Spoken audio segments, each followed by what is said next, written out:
You're listening to SportsCaster.com's Open Mic, the podcast. Joining us in studio, rocking the Fago t-shirt, Cooper Schoenberg, looking good, brother. Yeah. Detroit Pistons tee, Carter Lutz, way to go, man. Yeah. We didn't make the finals, but we're loud and proud here for Open Mic here today. Attaboy. Okay, so the World Cup is upon us right now. Yeah. All right, Carter Lutz, Cooper Schoenberg in studio. World Cup experts. World Cup, would you? No, I'm just saying that. Definitely not. You would say casual? Casual. Give me casual. Extremely casual. I'm like, You're USA. Cooper knows more. Give me above casual. Okay. Like casual plus. Like I downloaded the World Cup app. Okay, that's good. Now and I've been looking at the scores and I've been trying to read. That's a double plus. That's good. Are you catching other like international matches, or is it just when Team USA's on? No, I've been watching. And there were 4 ties yesterday. It sucked. That's how my Monday night of soccer went. 4 ties. 4. Wow. Yeah, we have a draw. Electric stuff here in North America. Yeah. I'm really excited that it's in the United States. I like, and we were talking about this, how all these different teams, I don't know off the top of my head where everyone is, but it was something along the lines of like Team Iran is staying in Lawrence, Kansas, at the University of Kansas, like with all these Jayhawks fans, right? So then those people are being introduced to a sport that they probably never watched because they're so consumed by cornfield, grass, and basketball at Fog Allen. And then you go to Chattanooga, Tennessee, and Team Spain's there, who's the favorite to win it all. And it's just all these different things. I think it's sick to see all these Spain fans. And yesterday, the 3rd smallest country to ever qualify for the World Cup, tying a 0-0 draw, the favorite, Cape Verde. Shout out to them. Shout out to their 40-year-old goalie, going from 50,000 followers to 1.8 million after the game. And seeing all these fans travel out, they played in Atlanta. It is great seeing these people come in from all over. And even the Scotland fans. Yeah. In Boston, doing a little chant at the Red Wings game. Like, this is my Red city. Wings game. Red Sox game. Yeah, no. That fired me up. Electric. That fired me up a lot. It's fun. It's cool. It is cool. And I used to live in Kansas City, and I actually covered the MLS, Sporting Kansas City, which MLS is obviously a little bit different, but it is a very like a soccer savvy city. But to watch the teams come in and obviously the sellouts, and it is remarkable. So it is exciting. I think people, when the World Cup comes around, people do embrace it, even if you are casual or casual plus, where it is cool. Well, and it's we're Americans, so we got our big 4, but soccer is the most popular sport in the entire world. And I think this World Cup's really special because it's kind of 3 guys that almost everybody knows, and it's their last go-around. It's Ronaldo for Portugal. It's Messi, who just got it with Argentina. And it's Neymar, who a lot of people didn't even know if he was going to make Team Brazil. Got in. They did a whole shebang where families were having watch parties at home. He got introduced. And it was very cool, very fun and emotional. And, France won it before Argentina. Argentina wins it with Messi. That's super fun.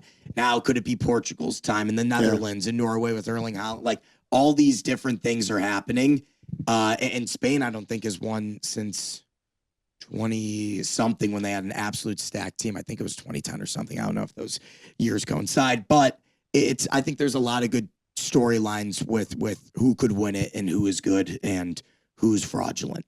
People feel their way about Morocco and Brazil, and then other people think that Spain is the greatest team on earth. Well, Spain just tied Cape Verde. Yeah. Who Spain went into that betting odds minus 1475. Really? Yes. It was that? It was that. It was that. Dang. Yeah. And then they go out and tie. So you never know. And you talk about the draws, it can be a little boring right now, but once we get into past the knockout rounds and stuff like that, then there's no draws. And then you get to the shootouts where, the last World Cup between France and Argentina was decided in a shootout. Yeah. And so that's when it gets you on the edge of your seat and gets really fun. That was the best. I'm on Portugal. Yeah. But also USA looks pretty solid. Yeah. Dude, it's gotta fun. have it. All right. Gotta have it. All right. So soccer, top of mind. Also, we have another major championship. We're talking about golf a little bit earlier. Let's do it. Give me the cock. Yeah. The cock. Give it to me. Yeah. Shinnecock Hills. Shinnecock Hills in New York. Oh my God. 2026 U.S. Open. Scottie Scheffler's birthday. Yeah. Oh His my 30th birthday on Sunday. It's Father's Day on Sunday. There's a lot going on. I'm excited. He's only 29? He's 29 years old. He turns 30 on Sunday. 37. If he wins the U.S. Open, he will complete the career Grand Slam on his 30th birthday. Wow. Yeah. This is exciting. That's There's theater. a lot of fun golf going on the last couple of weeks. Yeah. Well, there has been. I was watching a little bit of the RBC Canadian Open. Yeah. Bud. Yeah. Shout out, Bud. Shout out, Bud. Bud played well. I was watching Wyndham Clark. Top 12, top 10. Wyndham's back. Yeah, Wyndham's back. He's all the way going to be back. playing in the Rocket Classic coming up at the end of July. They just announced, so that'll be cool. Good. But yeah, when it comes to the majors, I know so it's always on Father's Day, right? So we have a Kane family Father's Day outing where we play a scramble. Sure. So we have all the members of my family and extended family that get out and play, and we're playing up in Northwest Ohio. But just to give you an idea, so like my brother plays once a year. He loathes the game. My dad plays twice a year, maybe. Sure. My stepdad does play in the league. And then there's me. So like that's our group. And then I have my brothers-in-law and another foursome. And anyway, there have been winning scores in the past. This is a scramble. Yeah. Okay. There have been winning scores in the past that have been over par. Okay. So, not a lot of sticks. No. In the go out and you have fun. We're going out there having a good time. Couple twigs. Yeah. But we come out. You can plant some eggs on some luscious green carpets and people get excited about People it. get really fired up about it. But we always come back and then you get a chance to watch, the U.S. Open wrapping up. Have you guys ever been to an actual PGA event and watched as a patron or as a fan? We went to the Rocket Mortgage Classic a couple of years ago. Yeah. But that's it. And I'm craving for more. Oh, I'm sorry. Yeah. I went to the Miami Open this year. Okay. In Miami, and it was great. And we followed around Scottie Scheffler and Cameron Young, and Cam Young won the tournament, but Cam's playing in the Rocket Classic this year again, too. he's playing in the Rocket Classic. I remember Number 3 in the world, ago, I believe. Yeah, give a little story time. Well, I just remember 2 years ago we went to the Rocket, and that's fun. I mean, Miami Open, never. This is the only tour event that I've ever been to, but it was great. Like being on your feet, dress up in like a little Grayson, tuck the shirt in with the golf belt, wear the golf shoes if you want. Shout out Sunday Red, and walk around with whatever group you got. Miles Russell was a guy that we watched because he was like a 15-year-old phenom playing in his first tour event. Just happened to be the Rocket Classic, which was super sick. But walked around, and I think in a group was Tom Kim, Cam Young, and Robbie McIntyre. Yeah. And we were having fun with them. You try to give out some chirps like you see on Instagram. They were definitely not picking up what we were putting down. Yeah. I even think at one point, I think Tom Kim liked it. Tom Kim was a fun man. He liked it. Cam Young, out of Fordham Prep High School in the Bronx, did not like it one bit with that beard and in the MLB patch on the back. I just distinctly remember that. But Robert McIntyre, Scotland's finest, had his dad caddying for him. And I gave like a little chirp. I thought it was fun. I thought it was nice. He's walking down. Obviously, nobody's hitting a shot. And What kind of chirp? Yeah. I said, hey, Bobby, big balls, let's go stripe one, right? He didn't like that. Completely kosher. Completely okay. Stopped in the middle, right dead in his tracks, looked over at us, and just the death stare of the barrel man of Scotland. And he was not a fan. He did not like the Bobby Big Balls. I thought it was a fine, fun chirp. Him and his papa did not appreciate it. But you know what? I think it's one of those immersive experiences where you're that close to even have them react to you like that and get to see them, Well, that's the thing. Yeah. Like, when you go to like a baseball game, and you chirp, like that's all part of the deal. Same with the NBA. I think you have an experience with that too, chirping. Yeah. But NFL. So when we talk about like our big four, in the U.S., if you said, hey, I have tickets to the game, but people I don't think make it appointment viewership or attendance. Attendance-ship isn't a word, but like an appointment to be at a PGA event, kind of like tennis. You'll watch the majors on TV, but you're not like has anybody ever been to like a professional tennis event or professional volleyball?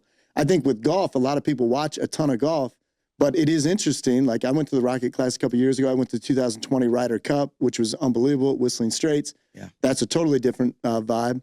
But I don't think even ardent sports fans and great golfers or people that love to play, whether or not you're great or not, they don't go to a lot of PGA events. So that's why I think it was cool when the Rocket, now this will be the last year of the Rocket Classic here in Detroit, but it is interesting like that, like if you said, hey man, we should go to Shinnecock Hills this year. Like, I don't know if a lot of people, but if you said, hey, we're going to go to a Tiger game or a Lions game or whatever, or a Red Wings game, yeah. Now obviously there's only one golf tournament a year that's being played here, from PGA standpoint. But a lot of people don't make it a point of their travel plans to go to these different events around the country. But I think it's fun. Like you said, you guys had a great experience doing it. Yeah, I think that's a fair take. I think a big part about it is these tournaments rotate every year, except for the Masters, and they change different cities. And I think it's about going to that city. And all the people, maybe they're driving in an hour or whatever, the people from New York City are definitely going to be at the U.S. Open. Right. But it's about the city, and it's about the electricity around it. It's a week-long event. It's a week-long thing, and they try to immerse the whole community in it and bring everyone they can into it. But I don't know. I feel like people make an effort to go out there and maybe something special, like going to Scotland and going to see the Open. Or like, would that be on your list though? Like, that would definitely be on my list. I think everybody wants to go to the Masters, but you have to get in the lottery to get there, right? I think going to the Open, like if you're thinking about maybe going to Europe, you could plan a trip around like that. the Open Championship, the Open Championship, St. Andrews. That might be an exception, but also like for tennis, even. I think people make a strong effort to go to the U.S. Open and to go to the majors. Have you been? I've been to a U.S. Open. I've been to the U.S. Open like qualifying round thing. It wasn't like we'll count it. Yeah, we'll count it. We were walking around. No, I think it's fun. And our buddy is a major tennis guy, major tennis fan. Shout out Santa Carol. There he is. He was on SportsCaster. How many shout outs can we get on this pod? A lot. We should get a counter. We should. We should do a shout out counter. We should. Shout out. No, but seriously, shout out, he went to Wimbledon last summer. Okay. Shout out Wimbledon. Shout out. And then he went to the Open this year, the French Open. Yeah, shout out Roland Garros. Yeah. For shout out Sasha Zverev. Courts. Yeah. For shouting out, shout out, Grand Slam title shout out. He went. So he wanted to go. He's a big tennis guy, and they made their trip around it. So, maybe it's just too high class of people that we're not hanging around. Maybe that's what it is. I Maybe think once you get a couple more zeros in your account, climb that corporate ladder a little bit higher. We can go to big events like this. Let me take it back to golf. Okay, so we'll take Ryder Cup out of it. Let's just go with the majors. So what's the question? So of the majors, yes, in order. Okay, so U.S. Open's coming up. Yeah. Okay, I kind of have a feeling. I think we're going to go order wise. Yeah. But of the four majors, you have to go in order 1 through 4. You're able to attend. You get to bring one good buddy. You don't have to say who it is. But you and a friend get to attend. What are the 4 majors in order? What are you going to? I mean, it has to be the Masters, number 1. It cannot be. It has to be. 1. I think number 2, it gets close. The thing with the U.S. Open is it changes a lot. Yeah. I understand. But then the Open in wherever. Yeah, St. Andrews. Scotland, it's in England. They switch it off. St. Andrews is every 5 years. Right. So I would say the Open number 2. Get the links course layout. See what's going on over there. It's different. You get the accents. You get a little bit of a different type of chirps. Yeah. Different chirps, different action from the crowd, from the patrons. So I'll go Masters, the Open, the U.S. Open. The PGA's last. PGA's a little bit dust. I don't need to see Aaron Rye hoist up the trophy. I don't need that. Wow. That's a shout out. Shout out Aaron Rye. You're kind of a beauty, 2-glove menace, but I don't need to.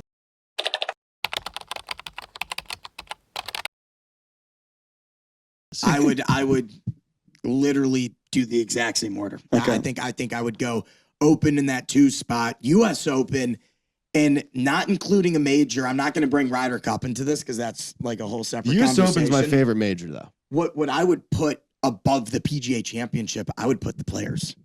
Yeah, I would go. The Players. The unofficial fifth major. Right, I would put that above PGA Championship. TPC Sawgrass. Sawgrass, absolute in Jacksonville. Buttersworth, yeah.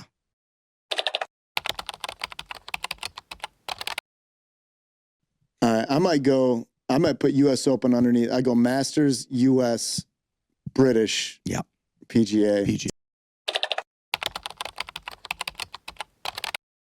To be there with my dad on Sunday of the U.S. Open would be but special. That would be sick, yeah. I think that's a good point. Yeah, and maybe it's a different buddy depending on what the venue is, right? Because I would rather, be with my dad at St. Andrews. Yeah.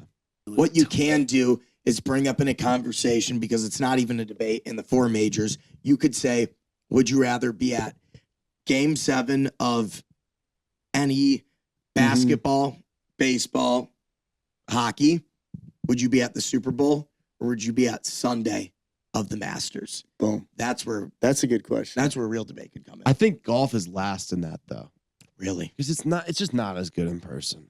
I just think it's just not. I just think you're all over the Super Bowl place. would be above it? I think it's I think golf. all of them would be above it. I think it's golf, but I think it's the Masters. I think it's the whole experience with it being so beautiful. Yeah, Sunday at Augusta. Finishing down Sunday at Augusta. It's so Carter going crowded. through it right If now. I It's was so going to go crowd- to, if it's I so was, crowded. yes. if I was going to go But to the, the food Masters, and the merch and what Yeah, they do with all Get of that yourself too. a pimento cheese sandwich and my just dream, relax. my dream Masters day, I would go Saturday, moving day. I love it. Love moving day. It might be one of my favorite days on the sports calendar. Moving day. Saturday's electric at the Masters. Trust me. Yeah, on there's no that. crowds there that day. There's crowds there. Our buddy actually went. Fancy Shout Smashy out Jake who? Giddens. Shout out Jake Giddens. Shout out John Giddens. It was great. We got to see every single golfer, and then Saturday, Sunday, you watch the whole thing. You know what's going on. It's so hard to keep track of what's Thursday, going on. Friday, they were so close to the action. And I might botch the name. Ludwig Oberg. Is it Oberg? I've heard it's Oberg. Yeah, it's not Oberg. It's Oberg. He said that he was one of the coolest athletes he's ever seen in person. Really? I remember him texting us saying he is a 6'5" Swedish machine that is built like a brick shit house and just is an absolute like robot. He's a robot. Because he's also, I think it might even be statistically proven that he's the fastest player on tour. Like he literally gets up to the ball, doesn't take a practice swing, and just goes. Yeah, I like playing with guys like that. Yeah. All right. So it's fun. All right, bold prediction to round us out. Yeah. 2026 U.S. Open champion at Shinnecock Hills is Carter. I'm going to go like a main one and then maybe like a sleepy. Yeah, let's do that. All right. Hold on. Sleepy. We're taking a pause. It takes an abbreviation for sleeper to sleep. That's what we Sleepy. did last year for PGA Championship. And look at this. My buddy Sandor Balte picks for U.S. Open ? 4 minutes ago. See, now we're starting So to the get the ball timing is rolling. going on. The ball is rolling. Let's go to Well, the I'm odds a little surprised bit. your apps were already loaded. Because it's Fanatic Sportsbook, baby. Lyric, you have to Come get in on, on no this too. Take a look at that leaderboard. Last year we saw JJ Spawn win the U.S. Open on Yeah, Father's Day. Yeah. Unbelievable. I think his total score was 1 under, if I'm not correct. Yeah. 2 under. Yeah, with that putt, miraculous putt. And that course was playing in really tough conditions. It was Not only windy and that, wet. Yeah. we're going to Shinnecock. We're going towards Southampton. These conditions are bad. And only Water in those times, greens. only 3 times in the history of Shinnecock. Spawn 1 under won it. 1 under. Wow. As I said, 3 times in the history of Shinnecock have there been a player to finish under par. 3 times ever. Ever. Insane. For a player to finish under par. Wow. I think that's the a winning great score is even. My 2 picks. Number 1, my main guy, Matthew Fitzpatrick. There it is. Wow. You've been terrific this year. Okay. You've been unbelievable. You've won the U.S. Open before in Boston a couple years prior. I think he's getting back to that major status. He's been winning tournaments this year. I think he becomes a 2-time major champion. My long shot, it's not even that long of a shot. The rookie, the man who's an absolute stallion out there, bigger build, but man, can he swing it? Chris Gotterup. Oh, there he is. Yeah. No, he's been electric too. To win his first major. The he's Instagram one of- videos have been unreal too. Unbelievable. Shout out to his Instagram videos. If you haven't seen them, go check them out. Shout Picks out. a new song considering, where the tournament's being played. This guy's a really good golfer, and I think he's been waiting to burst onto the scene. He's had a couple top 10 finishes at Shinnecock. He really breaks it open, becomes a major champion at the ripe age. I think he's only like 24 years old. Okay. He's a All star. right. Nobody's going Bud Colley back to back? To ride it I out. don't think Bud's got it in him. What do you mean? Last year we did a PGA Championship prediction, and we did a long shot, and we did a favorite. I actually got the favorite correct. I chose Scottie Scheffler like a square. But sometimes all you have to do is be a square. And Sometimes it's a square world that we're living in. if it ain't broke, don't fix it. There you go. And on Father's Day, and as you mentioned, on his 30th birthday, Going being back to back. Sunday, to complete the career Grand Slam, I am going Scottie Scheffler. I He's know been that close. Three second place finishes this season. I know that might sound like a little bit of a cheat, but I'm doing it. I'm gonna go Scottie Scheffler to take it home. Considering how this year's gone, I don't think it's a cheat out. Not at all. No. Okay, thank you. I'll respect it. I'm gonna go Scottie Scheffler, and for my long shot, he finished 3rd last year. This guy cannot seem to finish at all, but I want him to make a statement. I root for him because I think he's a great guy. I love his energy. He's a beauty. I forget where he went. I want to say shout out Oklahoma State with Matthew Wolf. And I'm going to go the Norwegian man at plus 5,500 odds. I'm going to go Victor Hovland. Oh, that's where I was going. Is that where That's your long shot? That's my long shot. He's plus 5,500. Finished third behind Bobby Big Balls and JJ Spawn last year. But at plus 5,500, that's a long shot. Yeah, I had to scroll a little bit on the odds. I'm going him for my long shot. If you want to piggyback, if you want to, I like that. I have Hovland on there. Okay. I also feel like just for storyline wise, like a Koepka. Yeah, you know what I mean? Brooksy, sure. Yeah, and I don't even know what his numbers are. Plus 3,500. Also, he's shorter than Hovland. It's right. He withdrew. He got hurt. He didn't withdraw yet.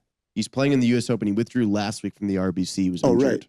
Oh, he'll be ready. He's just trying to get I dialed. don't hate it. All right, let me go. Okay, so I'm going to go. Well, yeah, so Hovland is my longer shot then, okay. So I'm piggybacking on that. But let me go. I want to go Shane Lowry. Love that. From the Republic of Ireland. Love Lowry. Love the way he plays. I love the Irish. He's been hot. He gets hot out there. He does. He gets angry. Oh, I was watching the Miami Open. Took it back. Yeah. Heard a cart going back. Slammed his club on the ground. That's my speed. Freaked out. Yeah, we never do that. Composure at the U.S. Open. You got to have a little composure there, Shinnecock. Shout out to Tyrrell Hatton. That's my guy. I want to see some fight out of him. That's my guy. Yeah. I love that. Was another. Yeah, it's another name. All right, so it's going to be compelling to watch. All right, appreciate it, boys. Godspeed. God willing, we'll do it again next week. Boys, always fun. Appreciate everybody tuning in. You've been listening to SportsCaster.com's Open Mic, the podcast.